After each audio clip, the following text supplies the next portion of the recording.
आज हम बनाएंगे बीफ भुना हुआ गोश्त मसाला। इसके लिए मैंने यहाँ पर तकरीबन 1.5 पाव के करीब बच्चे का गोश्त लिया है। इसको मैंने यहाँ पे साफ़ करके रख लिया है। जो मसाले इसमें जाएंगे उसमें शामिल है 1 चाय का चमचा नमक, 1 चाय का चमचा कुटी हुई लाल मिर्च, 1 चाय का चमचा हल्दी। यहाँ मैंने 2 प्याज लेके इसको बारीक पेस्ट बना के रख लिया है। यहाँ पे मैंने पिसा हुआ गरम मसाला लिया आधा चाय का चमचा, 1 चाय का चमचा भुना हुआ धनिया, आधा कप के करीब मैंने यहाँ दही लिया है, आधा कप मैंने ऑयल लिया है। यहाँ मैंने टमाटर, सफ़ेद ज़ीरा, हरी मिर्चें और थोड़ा सा मैंने अदरक लहसुन लिया है। तो चलिए रेसिपी स्टार्ट करते हैं। अब यहाँ पैन गरम था, इसके अंदर मैं ऑयल शामिल कर दूंगी। ऑयल हल्का सा गरम होगा तो यहाँ पर मैं प्याज का पेस्ट शामिल कर दूंगी। इसको मैं थोड़ा सा फ्राई करूंगी।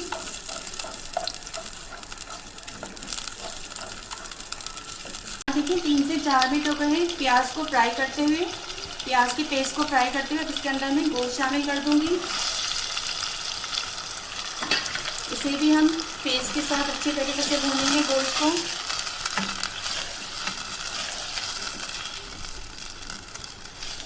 तकरीबन 5 से 6 मिनट तक मैं खूब अच्छी तरीके से गोश्त भूनूंगी ताकि गोश्त का कलर भी चेंज हो जाए और इसकी स्मेल भी ख़त्म हो जाए।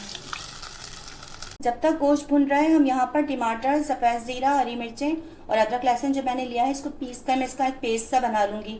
यहाँ देखिए 5 से 7 मिनट हो चुके हैं गोश्त को भूनते हुए। तकरीबन गोश्त का कलर भी चेंज हो गया है और थोड़ा सा पानी इसमें बाकी है।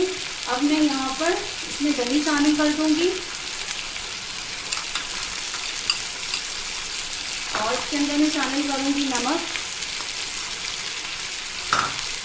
कुटी हुई लाल मिर्च, पिसा हुआ धनिया, हल्दी। इन तमाम मसालों को, दही को भी अच्छी तरीके से हम भूनेंगे। इतना हम भूनेंगे कि दही का पानी खुश्क होने लगे।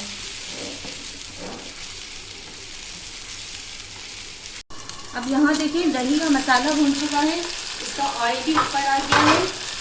अब मैं यहाँ पर जो मैंने टमाटरों का और हरी मिर्ची, अदरक लहसुन का पेस्ट बनाया था वो मैं इसमें शामिल कर रही हूँ और इसके अंदर मैं 1 गिलास पानी शामिल करके इसे हम इतनी देर तक पकाएंगे कि गोश्त गल जाए। अब यहाँ देखिए गोश्त बिल्कुल गल चुका है और इसका ऑयल भी ऊपर आ गया है। हम इसको तकरीबन 5 मिनट में इसको और भूनूंगी। अभी मैं यहाँ इसके ऊपर 1 चुटकी के करीब गरम मसाला इसके ऊपर डालूंगी और मैं इसे भी 5 मिनट तक भूनूंगी इसे अच्छी तरीके से। और